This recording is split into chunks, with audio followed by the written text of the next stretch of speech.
Success can seem elusive for the multi-passionate person. The advantage in life normally goes to the one who can focus their energy in one direction for years on end.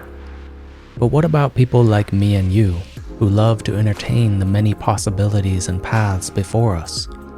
How can those of us who have many interests thrive? Those of us who aren't willing to sacrifice variety and the spice of life for the sake of fortune and fame. I've tried more times than I can count to go all in on one specific thing. But within a few months, the boredom would sink in. Even if I knew with all my heart that taking this path would yield amazing results, I couldn't bring myself to follow through and sacrifice what truly interested me at the time. I used to think there was something wrong with me. Maybe I have an attention deficit disorder. Maybe I'm just not disciplined enough. Perhaps it's true. Could this curse be turned into a blessing? I believe I've found a way for us multi-passionate types to prosper in life and business. I call it the apple orchard approach. An apple tree produces many fruits. Each fruit contains many seeds. Many of these seeds will find their way back to the earth, where they'll take root and produce more apple trees, fruits, seeds, and so the cycle continues. The ideas and creations we put out into the world are like seeds. Some will take root and produce more fruit, some won't. We never know for sure which seeds will produce, but the more we spread, the greater the chances are that some will. For the multi-passionate especially, it's important to create as much as we can. Not just create, but promote, so that we give our creations the maximum number of chances to take hold and bear fruit. Some can manage to produce quality by merely narrowing their focus, but for the multi-passionate, quality comes from quantity. Through prolific creation, we can eventually carve out our place in the world and produce many fruit-bearing assets. And because we've produced so much, we have many trees for shade and sustenance. We never have to rely on just one. We can change directions as we wish, without fear of losing everything we've built. The key is to plant your seeds within a general boundary, an orchard, so that even when some seeds don't produce, or when some trees you abandon, you still have the orchard as a whole to sustain you. The multi-passionate need to go wide before they go deep.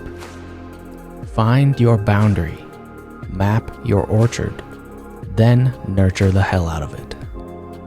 Focusing on one very specific niche, common business advice, is a going deep approach, like planting one single seed and nurturing it until it bears fruit. This works for some, but what if you don't like the fruit it bears? What if you spend all this time nurturing something you don't even enjoy? Many people end up in this unfortunate situation. They build a business generally because they want freedom and control over their lives. But in the end, the business controls them. They end up doing things they hate because the business demands it. The worst part? They have nothing to fall back on because they've only got this one tree for shade and sustenance. It doesn't matter if the passion isn't there anymore. What you've built demands your full attention because it has become your sole livelihood. From this perspective, the multi-passionate have an advantage.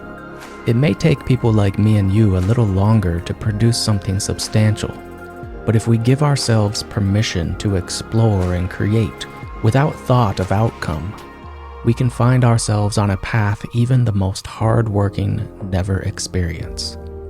Liken it to the concept of multiple streams of income.